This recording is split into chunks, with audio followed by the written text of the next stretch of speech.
एक बहुत ही खूबसूरत गांव था जिसका नाम था बीरनगर। यहाँ सभी लोग बहुत खुशी खुशी से रहा करते थे। गांव में सभी कुछ अच्छा चल रहा था। और इसी बीच अमेरिका से एक फैमिली अपने पुश्तैनी घर में रहने आती है। उस परिवार में पति पत्नी और उनका छोटा सा बेटा थे जो अपने हवेली में रहने आए थे। सभी के आते ही गांव वालों में खुशी की लहर दौड़ पड़ी, क्योंकि यह फैमिली कोई और नहीं बल्कि इसी गांव में रहने वाले एक पुराने जमींदार की थी।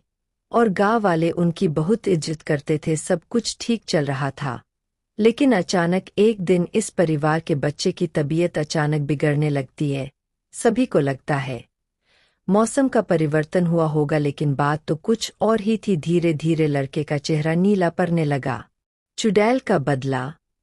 चुड़ैल कहानी हिंदी में सबसे अच्छी कहानी लिखी हुई बेस्ट। आनन फानन में परिवार ने डॉक्टर को बुलाया और डॉक्टर को भी कुछ समझ नहीं आया, तो उसने पास में ही बने एक हॉस्पिटल में उन्हें स्वास्थ्य परीक्षण के लिए आमंत्रित किया ताकि बच्चे की बीमारी का पता लगाया जा सके। परिवार ने डॉक्टर की सलाह अनुसार हॉस्पिटल जाना जरूरी समझा।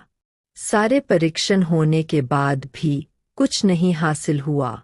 जैसे ही सारा परिवार गांव पहुंचा तो गांव के कुछ बुजुर्गों ने बच्चे की हालत देखकर उन्हें ओझा के पास जाने को कहा।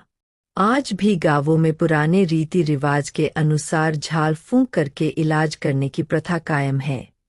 परिवार सभी सदस्य बच्चे के लिए ओझा के पास भी जाने को तैयार हो गए। गांव के पास ही पहाड़ी में एक बाबा रहते थे जो कि काली विद्या में भी माहिर थे। जैसे ही उनके आश्रम की सीढ़ियों में वह बच्चा अपने परिवार के साथ पहुंचा तो ओझा जोर जोर से चिल्लाने लगे, तू क्यों आई है? इतने बरसों के बाद भी तेरा बदला शांत नहीं हुआ। यह सब सुनकर बच्चे के माता पिता और गांव वाले दहशत में आ गए। उन्हें समझ नहीं आया कि बाबा को इतना क्रोध क्यों आ रहा है, जबकि उन्हें अभी तक कोई बात बताई नहीं गई। लेकिन बाबा तो काली माया में पारंगत थे। इस वजह से उन्हें रूहानी ताकतों को पहचानना आता था। सभी लोगों ने आश्रम में प्रवेश किया, लेकिन बाबा ने केवल उस बच्चे को पास आने को कहा। बच्चे की हालत बहुत ही खराब थी। उसकी आंखें लाल हो चुकी थी, उसका शरीर नीला दिखाई पड़ रहा था और उसके शरीर का तापमान आम बुखार से कहीं ज्यादा था। ओझा ने विभूति उठाकर के बच्चे के मुंह पर फेंका। बच्चा जमीन पर लेट गया और जोर जोर से हाथ पैर हिलाने लगा। किसी को कुछ नहीं समझा रहा था कि बाबा की विभूति से क्या चमत्कार हुआ कि बच्चा अपने आप जमीन पर लेटकर ऐसी हरकतें करने लगा। तभी अचानक बच्चा अपने पैर की उंगलियों के बल खड़ा हो जाता है और बहुत ही खूंखार औरत की आवाज में ओझा को उसके पुराने नाम से बुलाया, अरे वो प्रेमनाथ, मैं तुझे नष्ट कर दूंगी। लड़के का ऐसा स्वर सुनकर उसके माँ बाप घबरा गए।